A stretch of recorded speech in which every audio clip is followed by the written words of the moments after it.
Imaginez, mes bien chers frères, qu'un sélectionneur de football ait constitué une équipe avec 11 amateurs à qui il aurait confié la mission folle de remporter la Coupe du Monde.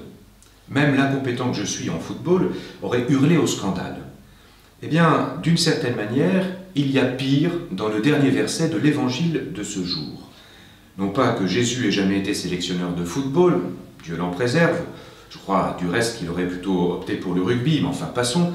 Jésus donc ordonne aux 11 qu'il a sélectionnés depuis longtemps d'aller porter l'évangile dans le monde entier, c'est-à-dire d'aller annoncer à tous qu'il est ressuscité. Or, y a-t-il plus amateur qu'eux en la matière? En ce sens que cette fine équipe se montre très perplexe quant à la réalité de cette résurrection.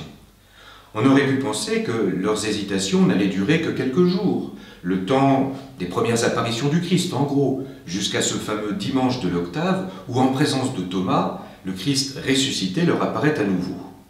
Mais à lire l'évangile de ce jour, dont la scène précède de quelques instants seulement l'ascension du Christ, nous sommes donc à 40 jours après la résurrection, on se rend compte que le doute ne s'est pas totalement dissipé.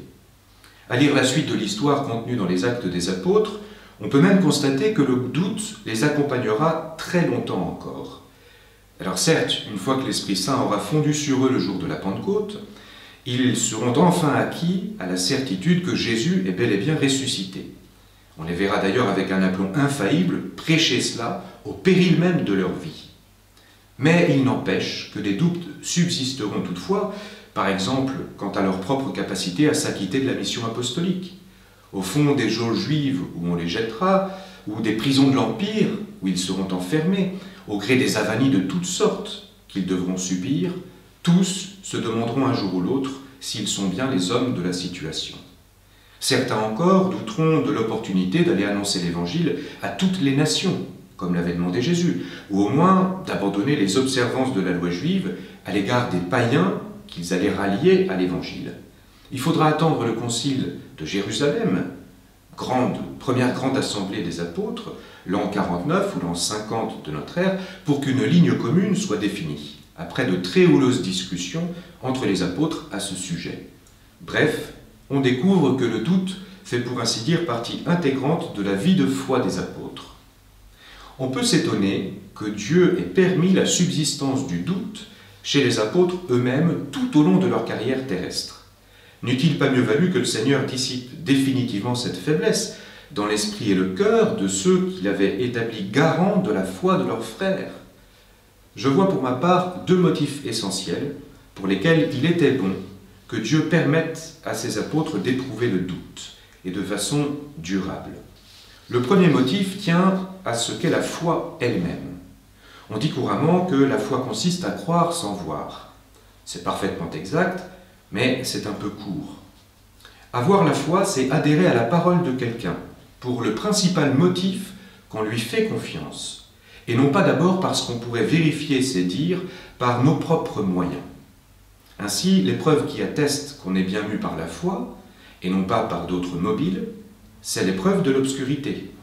On est alors contraint d'avancer comme à tâtons en se fiant principalement à la parole de l'autre qui nous guide. Exposé naturellement à des moments de doute. Dans ces conditions, il faut alors poser un nouvel acte de confiance en l'autre, laisser sa voix primer sur d'autres qui nous incitent à tout laisser tomber, à renoncer, à cesser de faire confiance. Ainsi grandit en même temps que la confiance en l'autre, l'amour qu'on lui porte. Si Dieu a laissé ses apôtres éprouver des doutes, c'est donc d'abord pour leur donner par là l'occasion de poser régulièrement de nouveaux actes de confiance en lui et en ses promesses. Ainsi, leur foi grandissait-elle à mesure qu'ils triomphaient des doutes qui les assaillaient, et avec cette foi, l'amour qu'ils avaient en Jésus-Christ.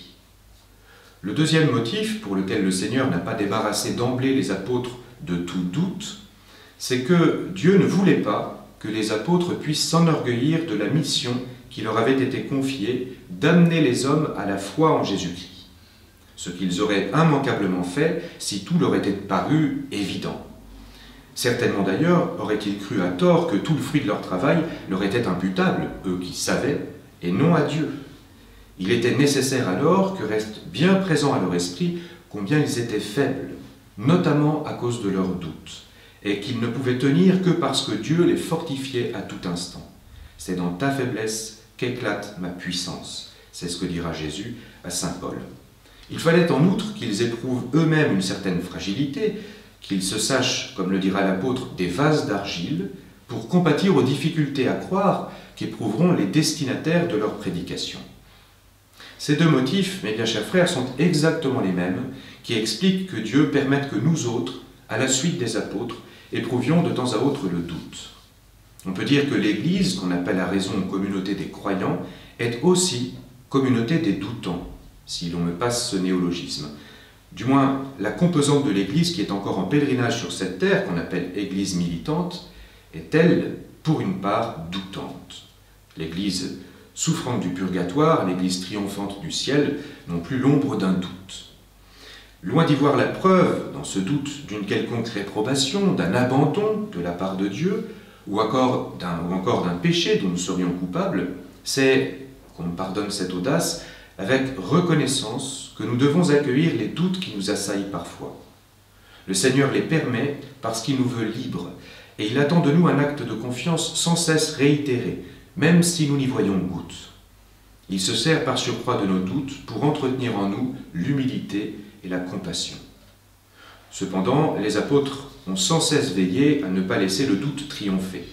S'ils ont tenu bon, c'est qu'ils ont tout fait pour que la foi l'emporte. Et ce qu'il y a grandement été, outre bien sûr la grâce de Dieu qui prime, c'est leur inlassable application à exercer les trois charges qui leur avaient été confiées le jour de l'Ascension. La charge de gouverner, la charge de sanctifier, la charge d'enseigner. Prêtres, prophètes et rois ils étaient, et c'est dans l'exercice de ce ministère qu'ils ont pu surpasser les doutes en se donnant, avec beaucoup de zèle, beaucoup d'ardeur, à l'évangélisation, à transmettre, à communiquer la foi aux autres. Nous sommes, nous aussi, chacun à notre place, prêtres, prophètes et rois. Tel est donc notre honneur et telle est la clé de notre succès, de pouvoir passer outre les doutes, que d'exercer la charge de prêtres, de prophètes et de rois, de communiquer l'évangile, d'annoncer que Jésus-Christ est mort et ressuscité pour le salut de tous les hommes.